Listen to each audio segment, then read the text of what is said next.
You're all set. Excellent. Okay, great. Well, thank you for the introduction.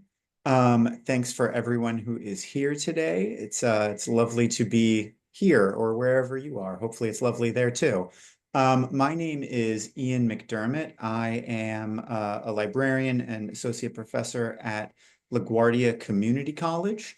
And we are in Queens in New York City, part of the City University of New York. For those of you who don't know the system well, we are one of the community colleges based in the Long Island City neighborhood of Queens, which is very close to Manhattan, not necessarily close to LaGuardia Airport, but we are, presenting to you from the perspective of an urban community college. And my colleagues are going to introduce themselves in a moment.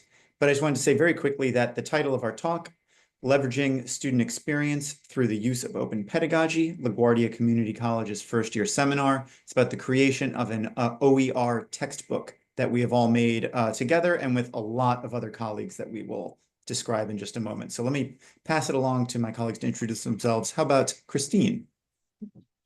Hi, everyone. Thanks, Ian, and thanks, Chris. Thanks, everyone, for being here. I'm Christine Marks, and I'm a professor in the English department, and I've also been involved in a lot of the first-year seminar activities and initiatives, and happy to be here.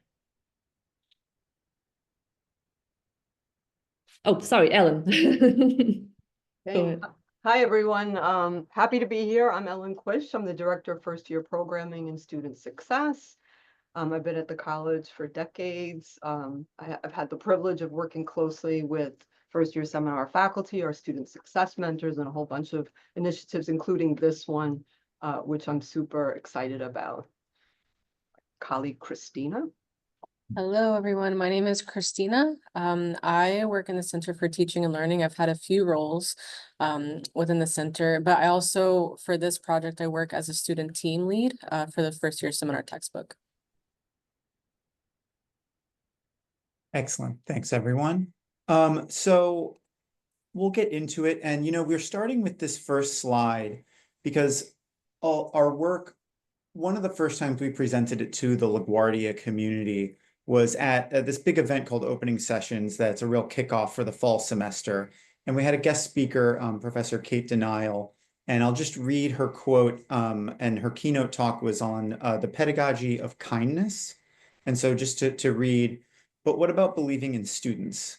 Believing in students means seeing them as collaborators, believing they have valuable contributions to make to the way in which syllabi and assignments are designed, and life experiences that should be respected in the classroom. So we start with that quote still because this is really at the core of this project that we're going to explain to you today. Students within this process of open pedagogy have been central in every aspect of this first year seminar textbook that we're going to describe to you today. So we just wanted to start with those words because we really think they capture kind of the essence of the project. Now, let me just give you a few quick words about the uniqueness of this project. So I've been to a few of the sessions throughout the OER summit here, and I've been very active in OER circles at CUNY for 7 or 8 years now.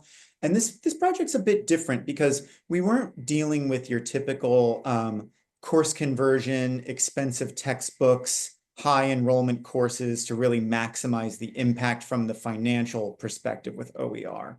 In fact, the first year seminar courses at LaGuardia, which Ellen will describe in greater detail, but is a first year course that's anchored in specific disciplines. There are many of them that are offered throughout LaGuardia.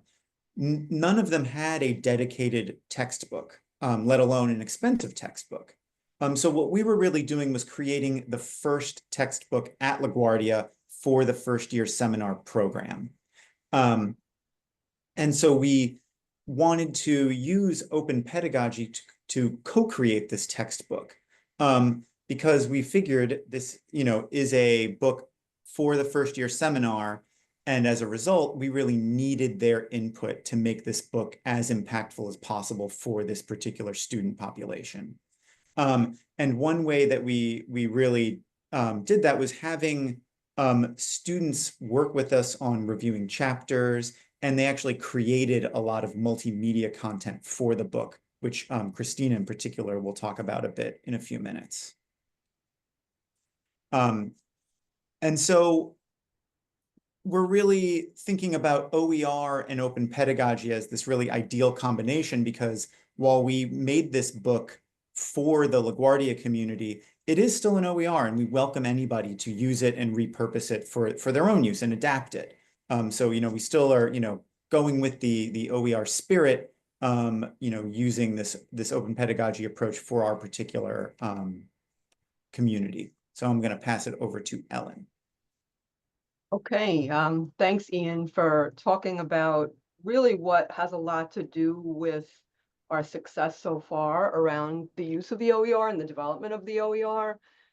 In other words, different factors that have helped facilitate our open pedagogy practices. And so I want to provide you with a quick overview of LaGuardia's first-year seminar for some context, which in fact has become the foundation of this work, or we're building upon it as a foundation.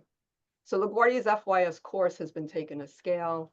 It's served over 40,000 students in the past 10 years.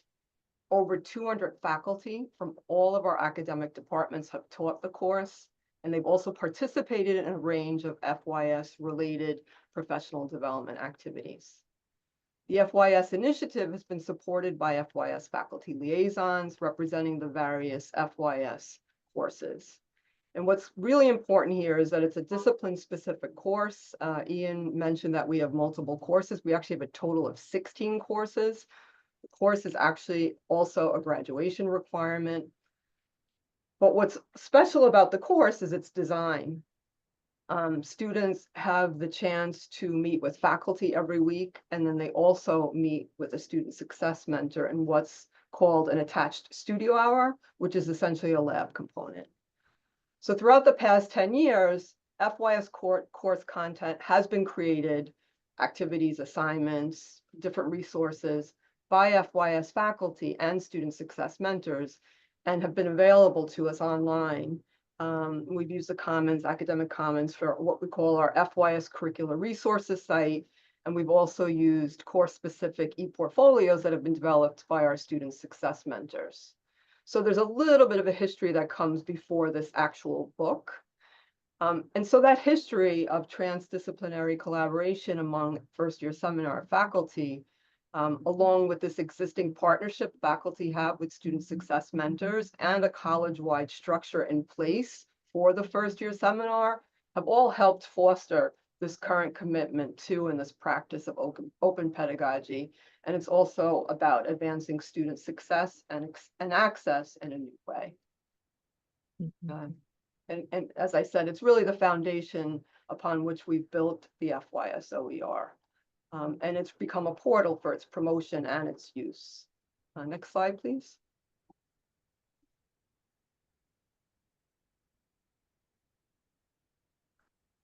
So the project was originally proposed by our colleague, Dr. Preeti Radhakrishnan, and it was intended to be a 2 to 3 year sequential project.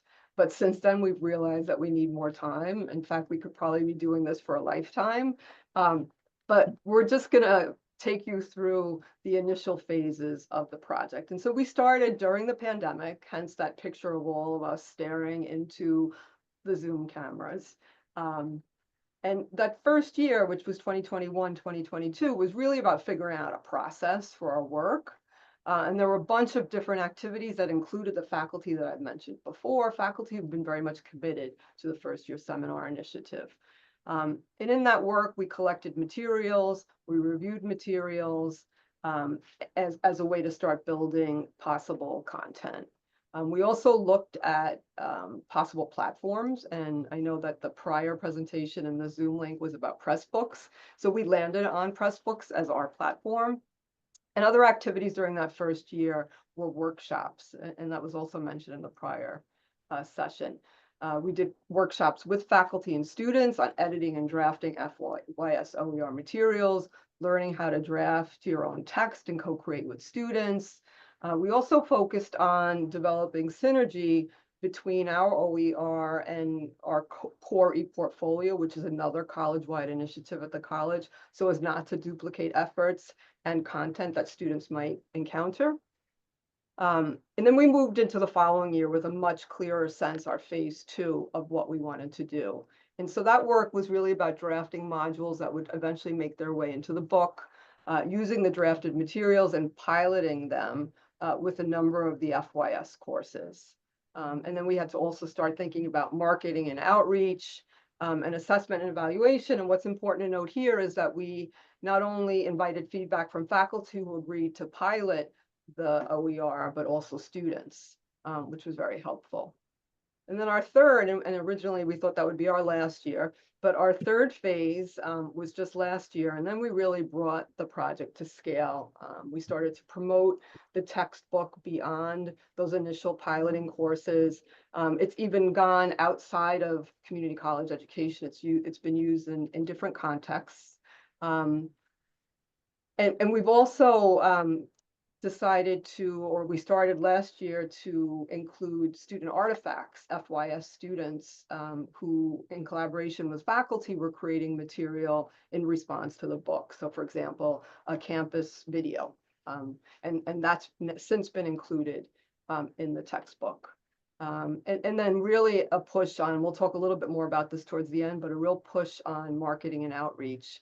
And then this third year involving our student success mentors, and just kind of in general, getting students more involved with the existence of this book so that hopefully, it would be promoted as widely as possible. And I'm just very pleased to say we just learned, I think most people on my team know this already, but we did receive funding for a phase 4. So for this next coming year and this last year, we'll continue with some content creation, but we're going to really focus on the continued promotion of the book, which we've learned is super important, and then an analysis of who's actually using the book internally and externally and how they're using it. And so my colleague Christine now will give you an overview of the objectives around using open pedagogy. Yeah, thanks, Ellen, and yay for receiving another round of funding. That's great. I hadn't heard that yet.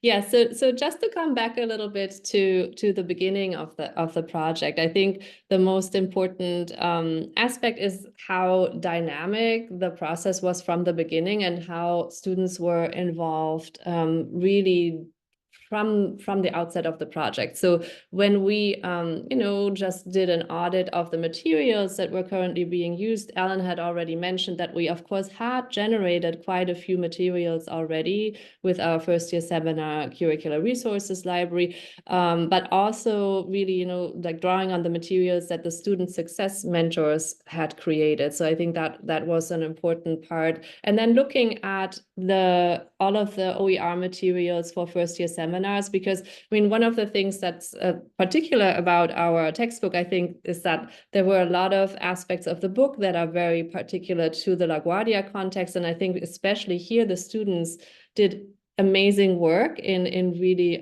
generating that content, and we'll hear more from Kristina about that. But also, of course, there are other parts that we could just kind of borrow from already existing resources. The selecting appropriate content for inclusion was definitely something that both faculty and students were a part of. And as Ellen already mentioned, we also really relied on the librarian's expertise in terms of like choosing a platform. But even that is also, and Ian will tell us more about that, was really important about choosing a platform that was student-friendly and kind of like interactive and something that was different from a traditional textbook.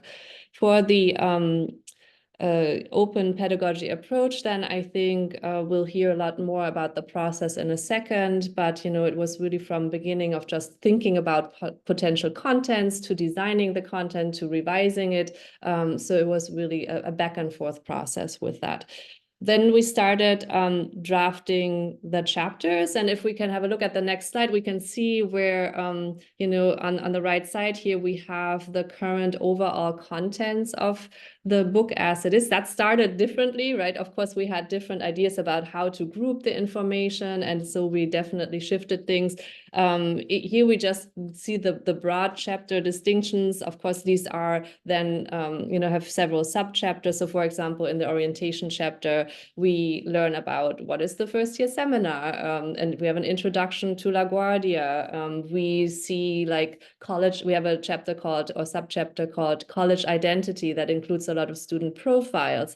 And Kristina will also show us some examples from finding your LaGuardia community where you introduce clubs. And so again, like especially the orientation chapter was, I think, almost entirely directed by the student group. We met regularly, but I think most of the input and the impulses came from students.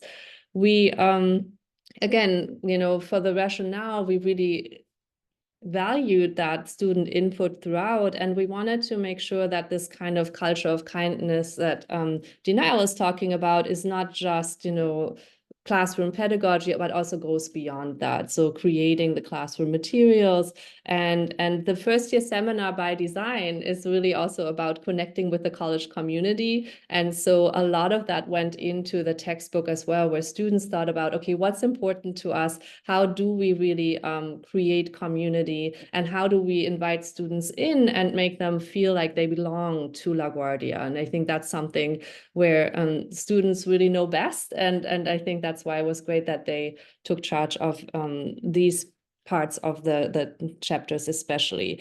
We'll hear more about the other chapters in a second, but maybe we can move to the next slide.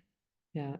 So for the process, just once again, students really took the lead in every single step of the creation of the book, from collecting resources, which included photos and videos and links.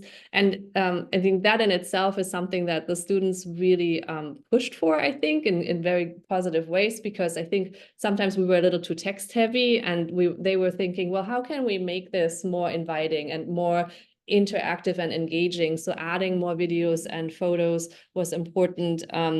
Also ensuring that diverse student groups were addressed and worked with faculty to assess sections using a rubric to ensure the material was student friendly. And again, Kristina will show us the rubric in a minute.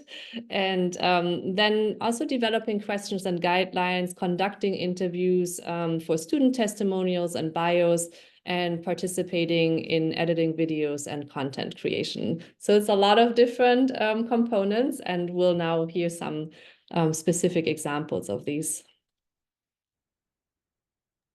Great, thank you. Can everyone hear me okay? Yeah, okay, great.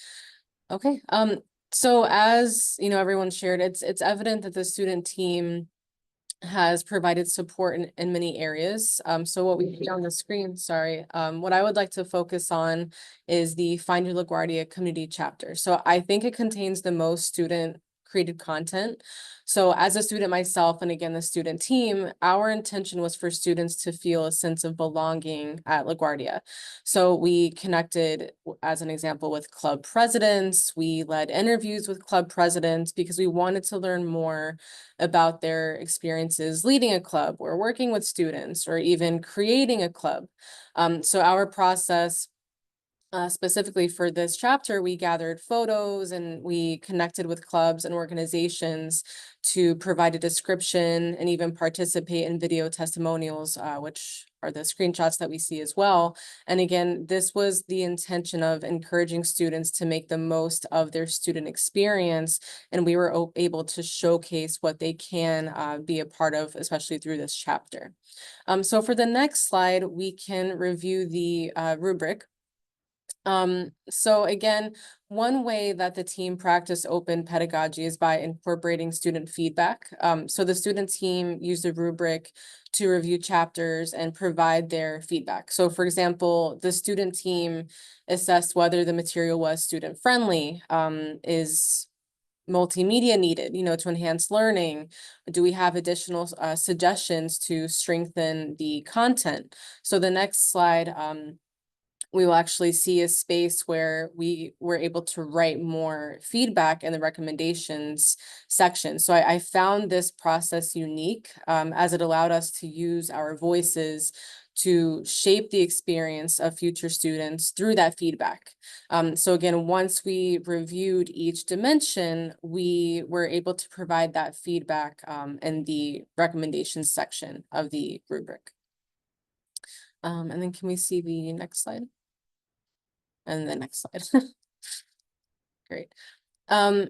So we've discussed how the student team connected with students to enhance the experience at LaGuardia. So another unique chapter is college identity. So we felt that it was important for students to feel welcomed and to be able to relate to their peers by reading biographies and learning about the diverse representations of what it means to be a student at LaGuardia. So the student team, we were able to identify students as well as identify questions to ask students so that we can create that opportunity so they can share their voices and be featured in the textbook. And then the next slide. So as mentioned, the student team was responsible for working directly with students, whether that's gathering photos or conducting interviews, editing the videos as well. So we supported various chapters to, again, enhance the learning material. So this includes topics like study skills, metacognition, writing assignments, and then others that we see in the screenshot. So as we partnered with faculty who wrote these chapters, we recognized the importance of incorporating student perspectives because incorporating student perspectives allows students to see themselves and their peers. But also students can have a sense of connection as they're able to learn from fellow students. And now I will pass the next slide to Ian.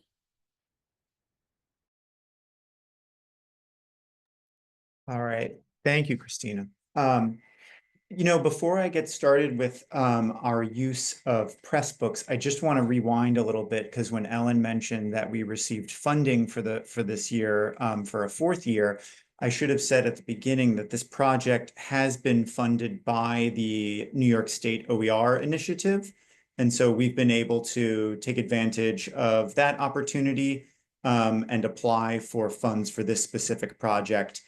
Which we have received now for the fourth year. So that just to give a context, since I know some people here are CUNY and SUNY affiliates, but those who are not, it's a large state grant that New York has been giving to CUNY and SUNY each year to pursue OER initiatives and projects and course conversions. And so this is part of that grant project. One thing CUNY has provided us with is an ongoing subscription to Pressbooks. I say ongoing, assuming / hoping that it will be ongoing, but that's my general understanding is that there is a commitment to support this.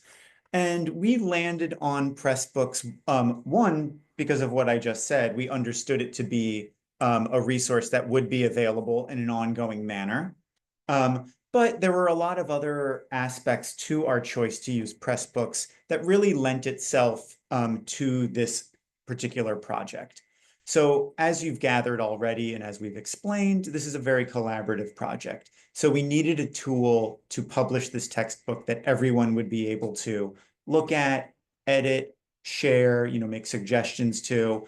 And so Pressbooks really gave us that opportunity. We did do a lot of work in Google Docs first, but then we're putting content into Pressbooks. I should give a real shout out to my colleagues Emma Hanta and Rena Grossman, who aren't presenting with us today, but they work in the library and are the primary people doing on the ground OER work in the library. And so they were providing a lead on basically learning Pressbooks, learning all of the different plugins and widgets, and then helping everyone understand how to use it. Since we had so many different creators contributing to the textbook, it really became this ideal tool for us to take into account the varied formats and the different collaborators. And then on top of that, of course, we're now we're discoverable alongside other Pressbooks materials. So we were really happy about that. And we also wanted to have the ability to download PDFs of the book, since that's a big part of being able to give access to students. You know, we want it to be an online book that's easy to read, but we also want people to be able to read offline if they want to download the PDF. Another part of the process from the library perspective that I should mention within Pressbooks is it also allows for making sure that we're meeting accessibility needs. That's been a very core part of the OER initiative at LaGuardia. And my colleagues Emma and Rena and I have been very dedicated to making sure to the greatest extent possible that all the materials that we're helping with are accessible for anybody who has any kind of, you know, impairment or just, you know, best practices with universal design for learning.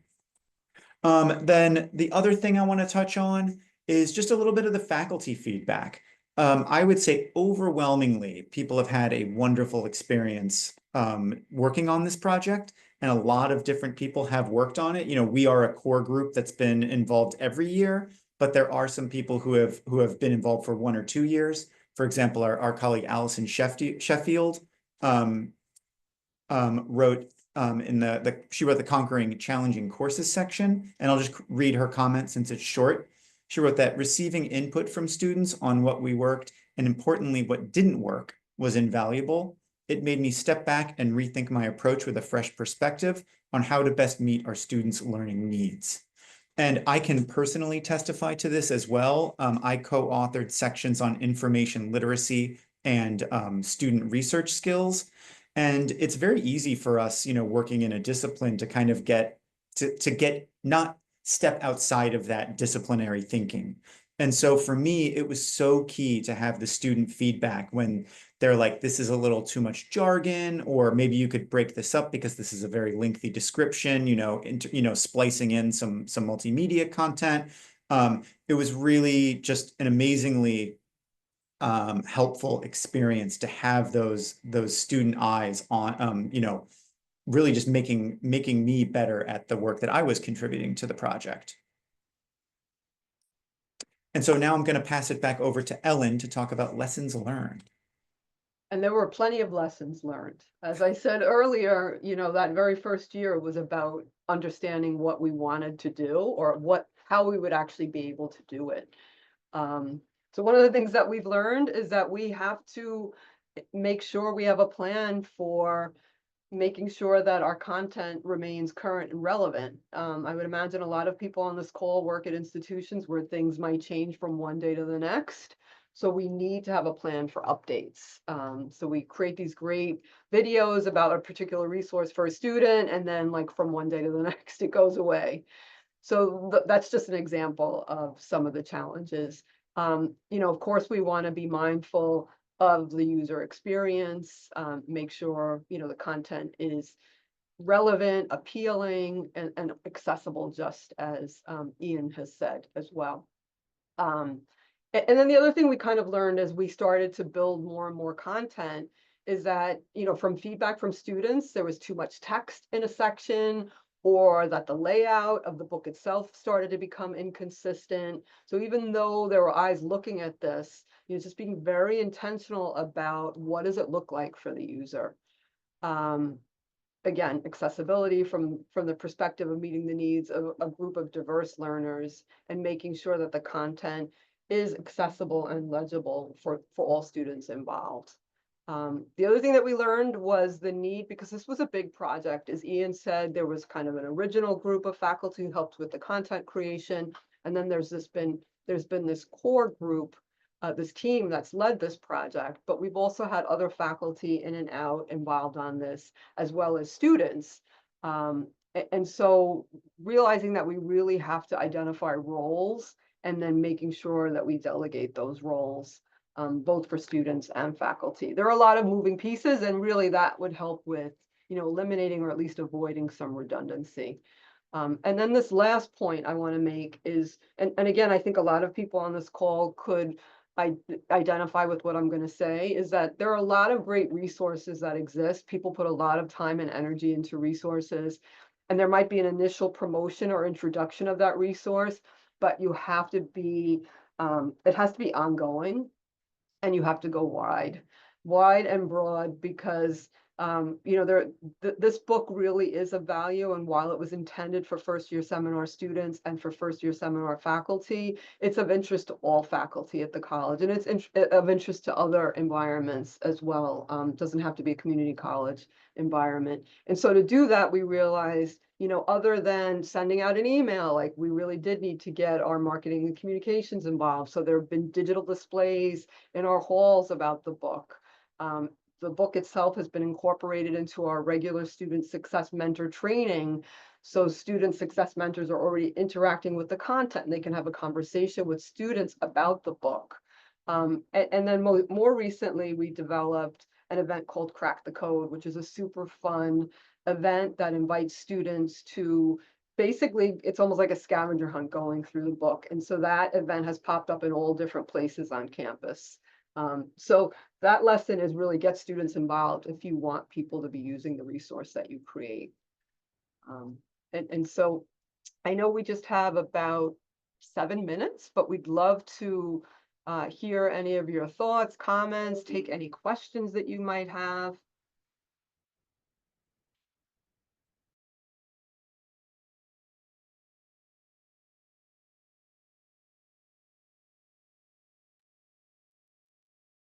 Feel free to put any questions in the chat. If you don't want to come off mute, also feel free to raise your hand and speak if you like. If you've had a chance to look at the book that we put in the chat.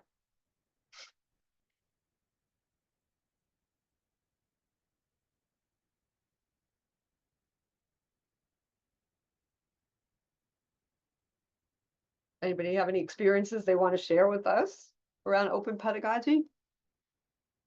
We'd love to hear them.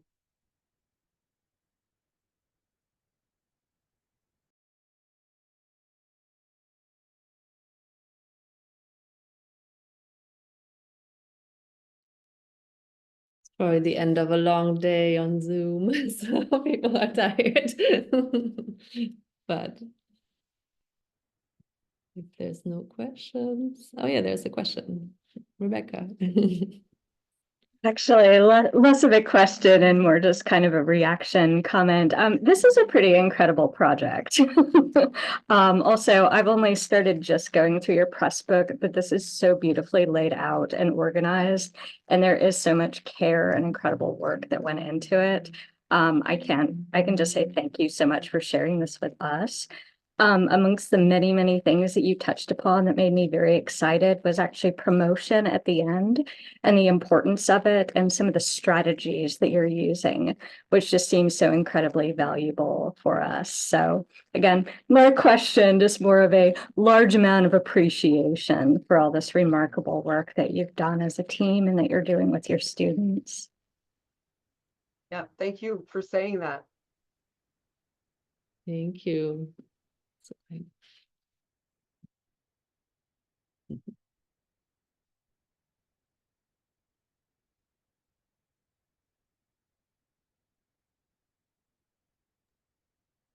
Any other questions or comments?